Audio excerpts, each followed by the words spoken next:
April 9 ఒక గుర్తుండిపోయే రోజు.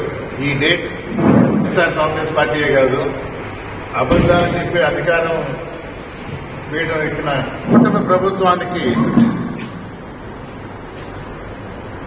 పతనానికి మొదలైన రోజు ఈరోజు.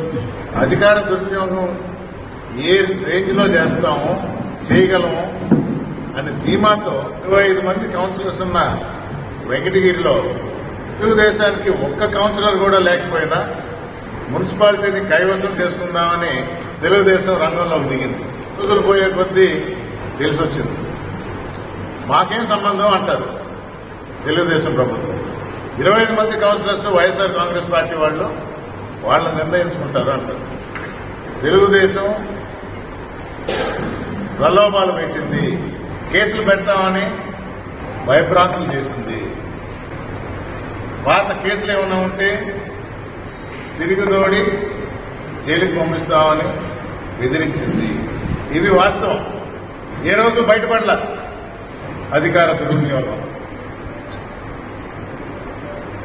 కౌన్సిలర్స్ ఈ బాధ పడలేక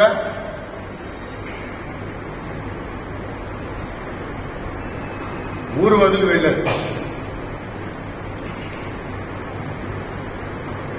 నేదురుమల్లి రామ్కుమార్ రెడ్డి 16 మందిని అపహరించారని ఒక టీవీ ఛానల్ చూస్తుంది. అంటే ఒక నేదురుమల్లి రామ్కుమార్ రెడ్డి 16 మందిని కౌన్సిలర్స్ ని అపహరించి పోలీసు యంత్రాంగం ప్రభుత్వం కాదని నన్ను చాలా పెద్ద హీరో చేశారు. సంతోషం.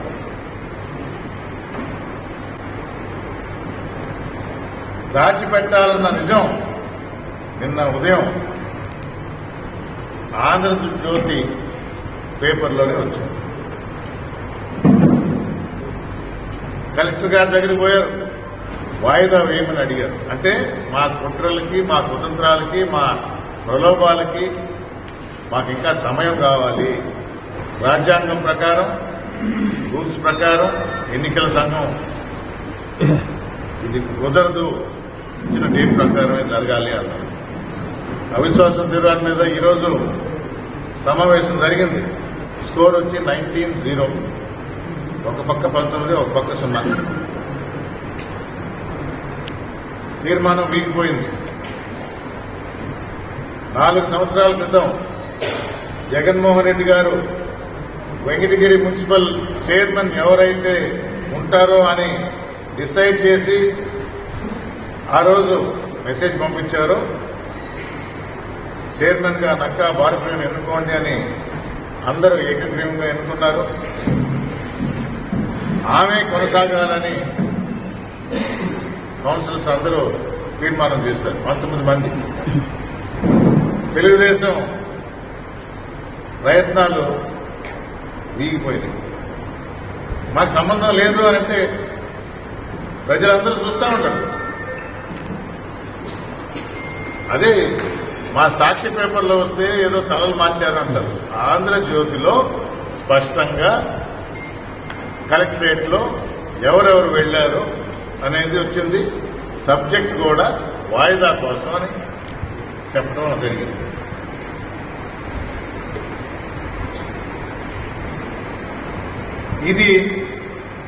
ఈ విజయం వైఎస్ఆర్ కాంగ్రెస్ పార్టీకి తొలి అడుగు. మేము అపోజిషన్ లో ఉన్నామని కాదు, మాకు ప్రజల మద్దతు ఉంది. 40% ఓట్లు మొన్న కూడా మాకు పడ్డాయి. నిన్న జరిగిన ఈ అవిశ్వాస బల పరీక్షలో మాకు అండదండలుగా మాకు వైఎస్ఆర్సీపీ పార్టీ తరపున తిరుపతి ఎంపీ గురుమూర్తి గారు వచ్చి మాకు అండగా నిలిచినందుకు వారికి మరియు ఎమ్మెల్సీ మేరీగా మురళీధర్ గారికి ప్రత్యేక ధన్యవాదాలు తెలియజేస్తున్నాం. వైఎస్ఆర్సీపీ పార్టీ అధ్యక్షులు మరియు మాజీ ముఖ్యమంత్రి అయినటువంటి వైఎస్ జగన్మోహన్ రెడ్డి గారు 2021లో నన్ను మున్సిపల్ చైర్పర్సన్గా నాకు ఈ హోదాని, గౌరవాన్ని కల్పించారు. పార్టీకి ఎప్పుడు కూడా అనుసరిస్తూ, పార్టీకి ఎప్పుడు విధేయురాలుగా నాకు అప్పగించిన నా బాధ్యతను నేను అన్ని విధాలుగా ఈ మున్సిపాలిటీ తరపు ఏం చేయాలో అన్ని డెవలప్మెంట్స్ని కూడా చేస్తూ వచ్చాము. నాపై కొందరు తమ స్వార్థం కోసం అవిశ్వాస తీర్మానాన్ని పెట్టారు. వైఎస్ఆర్సీపీ పార్టీ కార్యకర్తలు కానీ కౌన్సిలర్స్ అందరూ కూడా మాకు మద్దతు తెలుపుతూ, ముఖ్యంగా వెంకటగిరి నియోజకవర్గ సమన్వయకర్త అయినటువంటి శ్రీ నేదురుమల్లి రామ్కుమార్ రెడ్డి గారి నాయకత్వంతో, వారి నేతృత్వంతో, వారి ప్రతి స్టెప్లో కూడా ఆయన సలహాలు సూచనలు అందిస్తూ మాకు ఎంతో సపోర్ట్ చేశారు.